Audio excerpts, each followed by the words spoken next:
warahmatullahi wabarakatuh. Innal hamdalillah nahmaduhu wa nasta'inuhu wa na'udzu billahi min syururi anfusina wa min sayyiati a'malina may yahdihillahu fala mudhillalah wa may yudhlilhu fala hadiyalah. Asyhadu an la ilaha illallah wa asyhadu anna Muhammadan abduhu wa rasuluhu la nabiyya wa la rasula ba'da. Rabbi shrah li sadri wa yassir li amri wahlul 'uqdatam min lisani yafqahu qawli. Sebelumnya teman-teman, saya ucapkan selamat menunaikan ibadah puasa Ramadan tahun 1441 Hijriah. Alhamdulillahirabbil alamin. Allah masih memberi kita kesempatan untuk bisa berjumpa lagi dengan bulan yang paling suci, bulan yang di situ Al-Quran diturunkan. Allah masih memberi kita kesempatan, Allah masih memberi kita peluang untuk memperjuangkan Ramadan tahun ini lebih baik lagi dari Ramadan sebelumnya. Meskipun wabah pandemi belum usai dari negara kita, saya harap itu tidak menjadi alasan bagi kita untuk membiarkan Ramadan kali ini berlalu begitu saja. Selanjutnya, salawat serta salam semoga selalu tercurah kepada inspirator sepanjang zaman kita, yaitu Nabi Agung Muhammad Sallallahu Alaihi Wasallam, yang telah memperjuangkan Islam dari zaman jahiliyah, zaman kebodohan, menuju zaman yang penuh akan pengetahuan ini. Oke, sebelumnya apa kabar teman-teman? Saya harap dimanapun teman-teman berada, semoga selalu diberi naungan dan hidayah dari Allah Subhanahu wa Ta'ala. Sebenarnya saya ingin membahas tentang seputar puasa, tapi saya kira pasti banyak lah ya, pasti sudah dibahas oleh teman-teman sekalian. Jadi di bulan April pasti identik dengan apa teman-teman?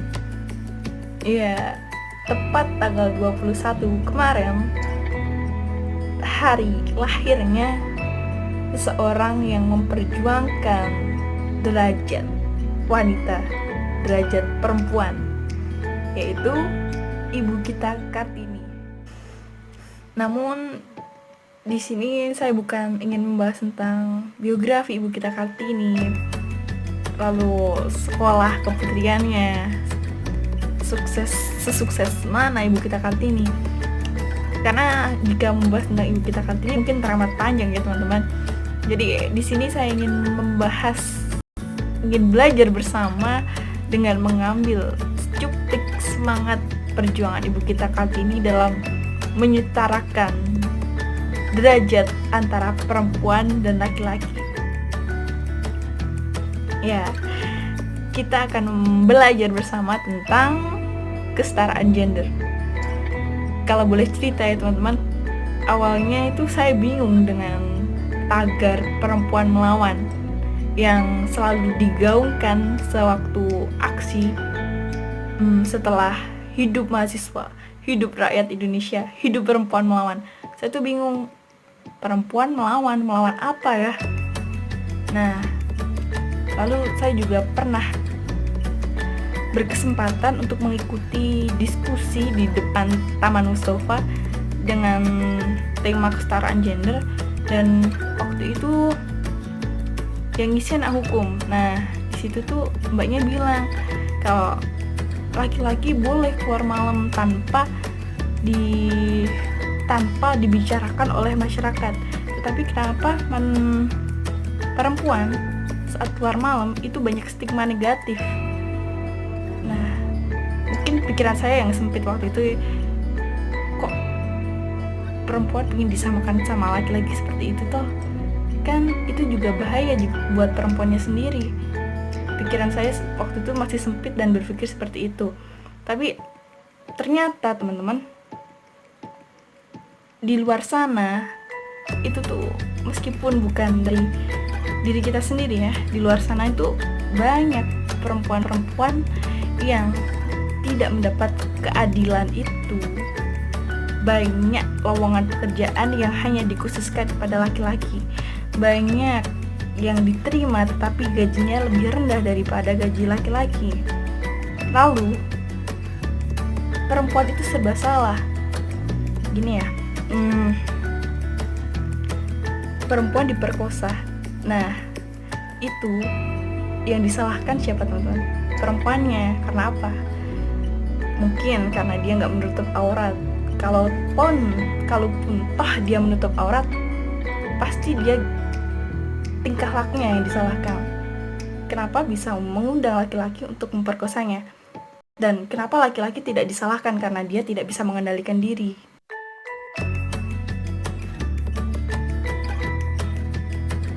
Tapi tenang teman-teman, video ini bukan bermaksud untuk menuntut agar perempuan selalu diunggulkan. Bukan maksud untuk perempuan harus dianggap selalu benar. Dan juga bukan untuk mendiskreditkan laki-laki, bukan untuk menjelekan laki-laki. Tetapi di sini kita mencoba bareng-bareng untuk melihat, jikalau kesetaraan gender bisa terwujud dalam negeri ini, betapa indahnya dan kontribusi apa yang bisa kita beri untuk mencapai tujuan itu secara efektif. Oke, kita coba masuk pelan-pelan ya teman-teman. Kalau menurut teman-teman sendiri, kesetaraan gender itu seperti apa teman-teman? Ya benar, kesetaraan gender itu setara antara laki-laki dan perempuan. Sebelum feminisme barat mengkaji tentang kesetaraan gender dan mencoba untuk menghantam Islam dengan stigma yang tidak adil terhadap perempuan, lewat pernyataan dan pertanyaan Asma binti Umais yang termasuk istri Ja'far, dia bertanya kepada Rasul, "Ya Rasulullah, sesungguhnya perempuan ini merugi." "Kenapa?" jawab Rasul, "Iya, karena setiap kinerja perempuan tidak diapresiasi dalam Al-Quran." Lalu Al-Quran menjawab kegelisahan Asma, salah satunya lewat Al-Imran 195, yang intinya Allah tidak sama sekali tidak menyia-nyiakan kinerja seorang hamba, entah itu laki-laki maupun perempuan. Dan yang dinilai di mata Allah itu takwa yang ada dalam diri kita dan kemaslahatan apa yang kita perbuat di muka bumi ini. Muncul pertanyaan, dari mana datangnya ketidakadilan gender selama ini? Sebenarnya ketidakadilan gender itu datang dari stigma masyarakat sendiri yang memandang perbedaan jenis kelamin itu sangat saling bertentangan. Kita ambil permisalan ya, seorang anak kecil laki-laki jatuh dari sepeda dan dia nangis. Dengan spontan ibunya akan mengatakan apa teman-teman? "Kamu jangan nangis dong, jangan memalukan, jangan lemah kayak anak perempuan." Dari sinilah secara otomatis anak laki-laki menganggap berarti anak perempuan itu lemah, anak perempuan itu memalukan, anak perempuan itu gampang nangis. Dan itu kita bawa sampai sekarang ini. Penting ya teman-teman bagi kita calon orang tua dalam menjaga tindak tanduk, dalam menjaga perkataan, karena anak-anak itu cenderung merekam, cenderung meniru apa yang kita katakan, apa yang kita lakukan. Penting bagi kita untuk memperkaya ilmu, memperkaya wawasan seputar apa saja untuk bisa bekal mendidik anak kita kelak. Pandangan inilah yang disebut dengan patriarki. Patriarki itu sendiri yaitu jika seseorang kuat, jika yang kuat itu bisa menindas yang lemah. Dan tentunya patriarki itu sendiri bukan hanya membahayakan perempuan, tetapi juga membahayakan laki-laki. Karena jika perempuan itu kuat, dia juga bisa menindas laki-laki yang lemah. Bukan hanya itu, berarti membolehkan perempuan yang kuat untuk menindas perempuan yang lemah. Teman-teman, dikotomi perbedaan laki-laki dan perempuan ini tidak selamanya bertentangan. Ada kalanya mereka bisa bersinergis dan maju bersama. Bagaimanapun juga, perbedaan jenis kelamin, perbedaan ras, perbedaan suku, perbedaan kepandaian, perbedaan kekayaan. Jangan sampai kelebihan tersebut jadikan kita menjadi sewenang-wenang dengan yang lebih rendah.